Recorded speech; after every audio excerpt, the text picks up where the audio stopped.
Oh, come on, man. That was so close. We were doing so well. Yes, that is very true. We were.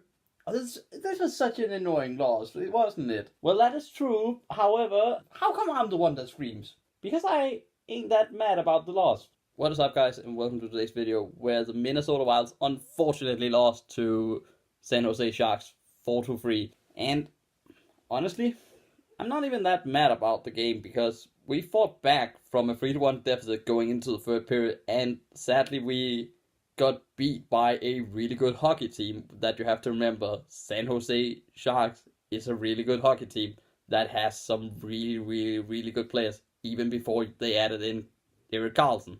Honestly, I don't think it was a case of us playing a bad game. I actually think we played decently well, but we just ran into a good goalie in Martin Jones, who had a really good performance, and we ran into a good team at home who wanted to win.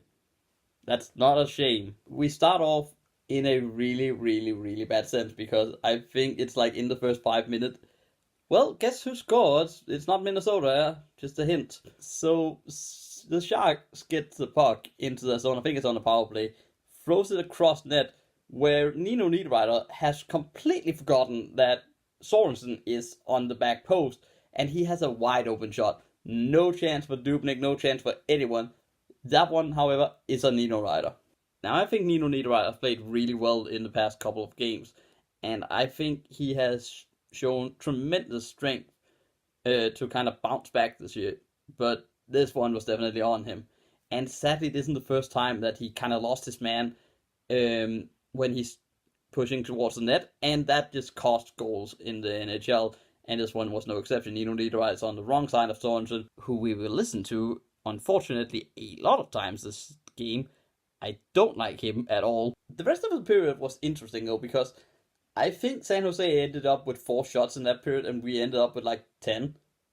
Which is a weird thing, because I don't think we really controlled the first period. I just think it was a boring period when none of the teams really did well to get into the zone. And just like the first period, we go into the second, and San Jose strikes first. This time it's a pass into the slot where a shot comes in, and I think it hits Joe Thornton on the way and bounces past Dubnyk, who is looking at that puck and thinking he has it all the way. Unfortunately, he doesn't, and it's 2-0 Sharks. Then you kind of think, okay, we're in trouble now. Look at the roster and confirm you are in trouble when you look at a decor consisting of Brett Burns, Erik Karlsson, Mike Vlasic, and then you look at the goalie, which is Martin Jones. You kind of think, okay, this could be difficult. However, we actually managed to get a power play where we get the puck in front to Nino Niederreiter, who completely whiffs on his shot. But that turns out to be a good thing, because Zach Parise, hi, decides to be on the back post, scores, and it's 2-1 Wild, and we're in this. JT Brown has a break. Oh! Almost ties it. JT Brown was almost on a 3-game scoring streak, and he had honestly deserved it. I think, again, the fourth line looked okay in this game, and I really started to like it. We had a few injuries, which meant that we had to put Matt Hendricks up to the third line and have Eric Stahl out of it, which was a shame. But we didn't touch our fourth line, which I again think did well. But he sadly misses on Martin Jones, who, to be fair, makes a brilliant save. Unfortunately, when you miss a breakaway, there's a good chance the next breakaway is gonna be scored on to your opponents. Which is what happens, and for the third time today, Sorensen! Yeah, so Sorensen finds a wide open player I do not want to pronounce. However, gonna try. I have him on my phone here. Antti Sumela. I think that's how you pronounce it. Antti Sumela scores. And that's how we head into the third period, and just kind of go, okay, we have to kind of get a quick goal, and then we of course are in it. As long as we keep our own structure and we keep playing the games that we have played, where the third period has been our best, we're doing well. Come on, let's try it and see what happens. Spurgeon likes that idea, and within the first 2 minutes, puts the puck on net after a blocked shot kind of gets out to him. He just throws it like with a wrist shot, but those wrist shots are tricky and potentially one of my favorite kind of shots, because if you place a wrist shot perfectly with a bit of traffic in front, you don't have to give the hardest shot ever in the world to score. those shots gets in a lot of the time, and I've seen defensive players do those a lot of times where that is the one that goes in, not the hard slap shot bomb, but yeah, it passes through all the defenders. Martin Jones cannot react in time to a perfect shot by Spurgeon. And then the 3-2 Sharks. And we have a chance. Come on, let's try and keep pushing. 3 minutes later, Dumba has been listening in the dressing room as well. So the puck gets out to Dumba, who has space on the right. Why would you give him space to walk into your zone with a slap shot? Martin Jones in that net must have been like, guys, aren't you, guys, I'm scared. Boom, Dumba blast, and it's 3-3. We're back in it. Come on, boys. Let's do what we have done a few times. Take opportunities that present themselves in the third. Make the comeback. Give me the title comeback kids on this. Oh. It had to be him, didn't it? So, this is a perfect chance to talk about this trade, isn't it? Like, I didn't make videos at that point, so you don't have a reaction to how I thought about that trade at the time.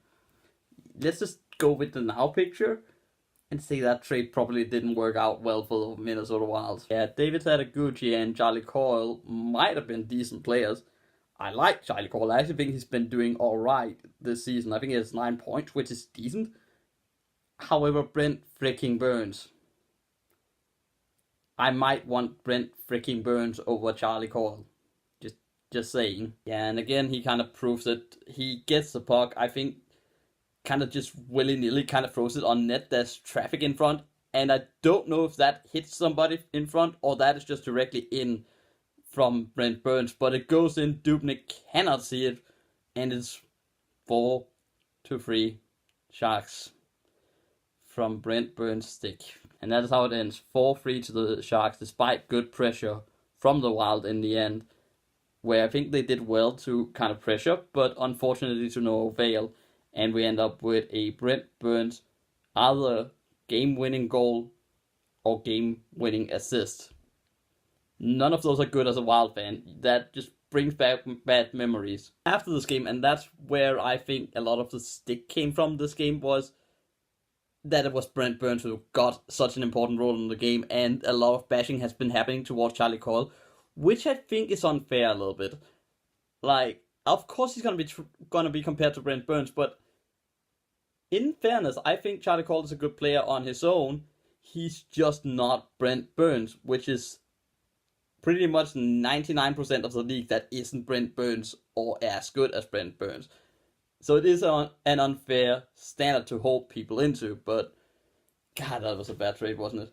That is why I'm actually scared of trading somebody like Dumba, which I have seen news stories or rumors or people speculating, which I probably would say more people speculating, that William Nylander would be traded for Matthew Dumba. It's an interesting trade because had you asked me 6 months ago, I would probably have said that I would probably have taken it. Seeing how Dumba has developed defensively, how well he's done with his physical aspect of the game, which hasn't been the greatest throughout this years, I would probably have said yes. Now, I don't think that's what I want to do. Now, William Nylander is a fantastic player. I think he's a gem who might well get 60 to 70 points per season, which is a fantastic quality player, and he's young. He has time to grow to be even better. I would like that. However, for Matt Dumba, who I think is on a, first of all, good contract, second of all, is a defenseman I think can score easily 20-25 goals a season and get probably 50 to 60 points. I would take Matt Dumba over Nylander at the moment. It's weird to say, but I would take Dumba at this point. Now, do I think that trade is going to happen? Absolutely not. Absolutely not. I don't think that trade will happen. However, it is interesting to speculate a little bit in. And at the moment, I've seen that become more and more interesting, and more hot takes has been made about that trade. I don't think it makes sense anymore for the Minnesota Wild. They are doing well in a lot of aspects of the game. So, interesting take on it, but I think let's calm down. We've been doing well, and let's try and see if we can't take out Anaheim and the Kings on this road trip. Now that's it for this one. Thank you very much for watching. Please click like if you enjoyed it, and if you want to see me probably become more angry at losses than I was today and hear me ramble about random player trades, please click subscribe, and I hope you enjoyed this video, and now back to the studies.